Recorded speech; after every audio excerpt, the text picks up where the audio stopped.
Salve, salve, meus amigos da comunidade Portugal é Nóis. Eu vou tirar hoje uma grande dúvida e desmistificar uma outra questão que muitos não têm noção, a menor noção de como fazer e de como é feito na prática.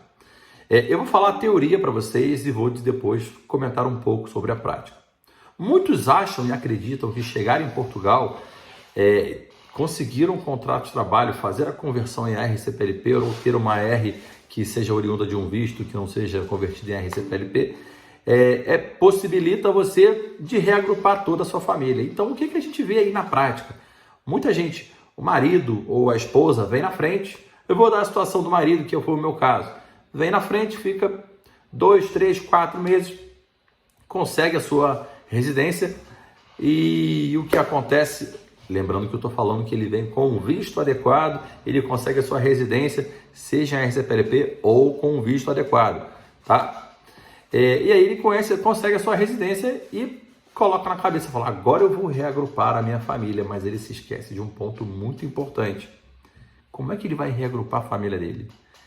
Muita gente acha que é só conseguir a residência, chegar no CEF, quero mandar minha família para cá. Não é bem assim, tá? Primeiro ponto negativo de você fazer o reagrupamento familiar aqui em Portugal com a sua família no Brasil. Deve esperar abrir vagas, ou seja, agendamento no CEF para reagrupamento familiar. Não abre sempre, eles abrem de vez em quando, 15 mil vagas, 10 mil vagas, 8 mil vagas.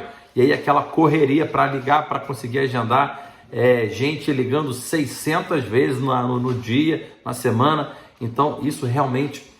é uma coisa que ainda está muito arcaica aqui em Portugal, não funciona muito bem, mas é feito dessa forma. Outro ponto importante que todo mundo esquece. Para reagrupar o seu familiar que está no Brasil, por exemplo, você precisa de um documento no CEF, tá? Esse documento que você emite no CEF, você vai ao CEF, agenda no CEF, emite esse documento, manda esse documento para o seu familiar no Brasil e ele vai aplicar ao visto D6. O visto D6 é um visto como qualquer outro, devem ser cumpridos pré-requisitos que são vinculados ao familiar que está aqui em Portugal. Qual o principal requisito do visto D6 que todo mundo deixa passar, ninguém se lembra dele?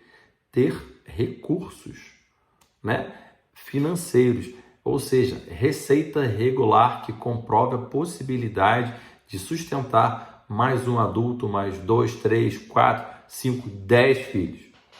Então não adianta chegar em Portugal, ganhar aqui 900 euros, 1.000 euros e achar que vai reagrupar a esposa e mais 2 filhos. Não vai conseguir com essa receita. A não ser que você tenha uma boa reserva financeira em euro aqui em Portugal para comprovar que você pode fazer uma média de valores, dentre elas a receita regular, que é o seu salário, mais a sua reserva financeira que você trouxe para cá, o que você fez estando aqui em Portugal. Então, gente, não é tão simples. Como faz o cálculo? Precisa-se de primeiro adulto, 100%, segundo adulto, 50%, e daí por diante. Criança, primeira criança, 30% do salário mínimo. Segunda criança, 30% do salário mínimo. Terceira criança, 30% do salário mínimo.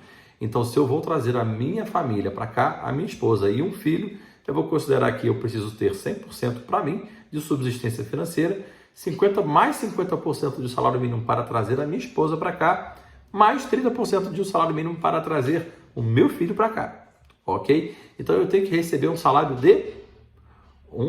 mínimo e meio mais um terço. Estou falando um terço em média, 30%, não 33%. Tá? Então, vamos sempre pensar em 100% mais 50% mais 30%. Eu tenho 2 filhos. 100% mais 50% mais 30% mais 30%. Você soma esse valor aí, é o valor mínimo que você tem que ganhar, salário mínimo. Mas eu não ganho esse valor todo, mas eu tenho aqui 10 mil euros em conta. Então, chegando no CEF, o próprio CEF, algumas agências na prática fazem isso. Faz uma média ali do que você tem em conta, com relação à subsistência para um período de 1 ano, pelo menos, que eles acreditam que em 1 ano a sua esposa vai conseguir um trabalho, vai conseguir se colocar no mercado e vai deixar de ser um peso na sua receita e passar a ser uma ajuda na receita da família. E a criança, obviamente, não vai mudar até ela poder, de fato, exercer atividade laboral. Então, vamos aqui lembrar, deixar claro, não adianta achar que vai chegar em Portugal e vai reagrupar. Olha, quando eu chegar lá, vou ter residência, eu vou reagrupar, minha família está tudo certo. Não é bem assim. Então, muitas vezes vale a pena fazer uma estratégia de visto direto do Brasil para a família, sem se preocupar com a abertura de agendamento no CEF para reagrupamento familiar e sem se preocupar em ter essa receita, comprovar IRS, comprovar extrato bancário, comprovar, enfim, às vezes é mais fácil fazer um visto de procura de trabalho, um visto de estudante, enfim. Então, galera, lembrando um detalhe importante, tá? Muita gente também pensa que vai chegar aqui e vai reagrupar a família porque se juntou. Juntado não é casado. Então, se juntou, faça uma união estável, uma declaração de união estável e reconhecimento. Aqui vai ser a união de facto. Agora, eu sugiro sempre que sejam casados, com certidão de casamento. Mais simples do CEF entender. Então, um dos documentos específicos para reagrupamento familiar é justamente essa aferição de regularidade da família. Comprovar que a esposa é esposa, que o filho é filho. E aí você consegue reagrupar esposa e filho, ok? Reagrupar ascendente tem que comprovar que o ascendente tem mais de 65 anos e que ele é seu responsável financeiro. Ou seja, imposto de renda, ele tem que estar lá como seu dependente financeiro do imposto de renda. Você tem que ter pode ter a curatela desse cidadão, que pode ser o seu pai ou sua mãe. E o outro documento específico é justamente esse despacho do CEF com deferimento de reagrupamento familiar que você consegue quando você vai no agendamento do CEF para fins de reagrupamento familiar, tá? Então, deixando tudo bem claro aqui para vocês, talvez possam surgir dúvidas, eu sugiro que vocês comentem aqui, se inscrevam no canal quem não é inscrito e também, por favor, curtam, porque ao curtir esses vídeos, vocês podem transmitir esses vídeos para outras pessoas que têm interesse no mesmo assunto que vocês. Tá bom, gente? E não deixem de curtir e seguir lá no Instagram, @portugal.enóis. Lá eu dou dicas diárias de tudo aqui de Portugal, burocracia, documentos, custo de vida, modo de vida, dignidade, qualidade. Gente, tudo que vocês quiserem, eu estou postando aqui para vocês. E eu também presto assessoria para vistos, qualquer visto para Portugal, emissão de documentos também. Como advogado, eu posso fazer isso para vocês. Tá bom, gente? É isso aí, meus amigos. Olá e boa tarde.